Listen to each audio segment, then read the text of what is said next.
এখানকার যে আর কি সরিষা ক্ষেতের ভিউ আসলে সত্যি অসাধারণ একটি জায়গা, যে সরিষার ক্ষেত। আর এই সরিষার ক্ষেত কিন্তু আসলে এখন মৌসুমে মানে ঠান্ডার সময় কিন্তু খুব বেশি ব্যাপকভাবেই সব এটা হয়ে থাকে আর কি। তো দেখতে পাচ্ছেন যে একটা জিনিস, যে আমাদের এই রোডটি কিন্তু অসাধারণ একটি ভিউ দিচ্ছে।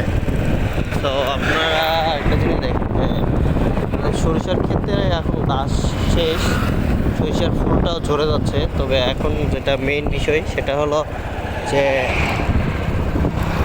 প্রচুর মাটি এখন জমিতে ফসল ফলানো হবে, যে ফসল ধান লাগানোর জন্য তারা উপযোগী মনে করতেছে। আর দেখেন ভিউয়ের জন্য একটা মানুষ অলরেডি কিন্তু দাঁড়ায় আছে এখানে, তারা রেস্ট করতেছে যে ব্রিজের উপরে।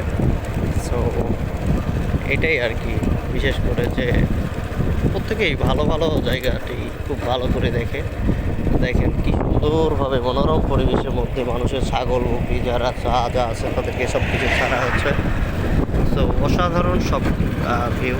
আমি আপনাদেরকে বলবো যারা সারিয়াকান্দিতে আসেন না, তারা অবশ্যই আসবেন। এবং সারিয়াকান্দিতে আসলে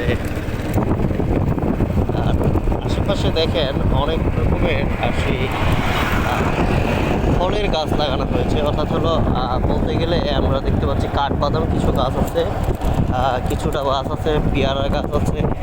সো এইসব পেয়ারা গাছে সত্যি, কিন্তু কলা গাছে কিছু আছে যেটা মানুষের আসলে খাবারের উপযোগী। সো আমি মনে করতেছি যে আপনারা আসবেন, যখন পেয়ারার সময় হবে তখন সবাই মিলে আসে পেয়ারা খাবেন, এটাই তো বড় কথা।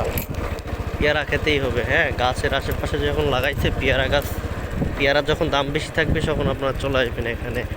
আশেপাশে কলা গাছও অনেক আছে, তবে সব কলা আর কি কলা না, এটা হলো বিচি কলা, আমরা যেটা নিত্য নতুন খাই না যদিও। তো এই আশেপাশে অনেক কিছু থাকবে যেগুলো দেখলে দেখা হবে না, তারপরে দেখতে হয় আশেপাশ দিয়ে। তো আমরা এখন গাবতলী উপজেলার মধ্যে ঢুকে গিয়েছি।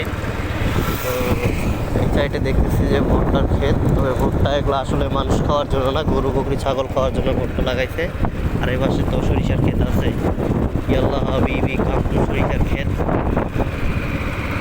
তো দেখতেই পাচ্ছেন মানুষজন শুধু গোবর লড়াচ্ছে, আর কিছু থাক বা না থাক এই আর কি, সব কিছু মিলায় আর কি। গোবর টবর কিন্তু বেশ ভালো লাগায়। দেখেন এই আশেপাশে বাড়িঘরও খুব ভালো, গোবর আর গোবর থাকবে ভাই। জীবনে কিছু থাক আর না থাক গোবরটা থাকবেই রাস্তার পাশে, এটাই হলো বড় কথা। তো আপনারা দেখেন এদিকে মাথার চুল দেখতেছে একজন ব্যক্তি, আর কি বলবো, আর কিছু বলার নাই। একটা গাড়িতে যদি এতজন মানুষ থাকে তাহলে তো আরও সমস্যা, তাই না?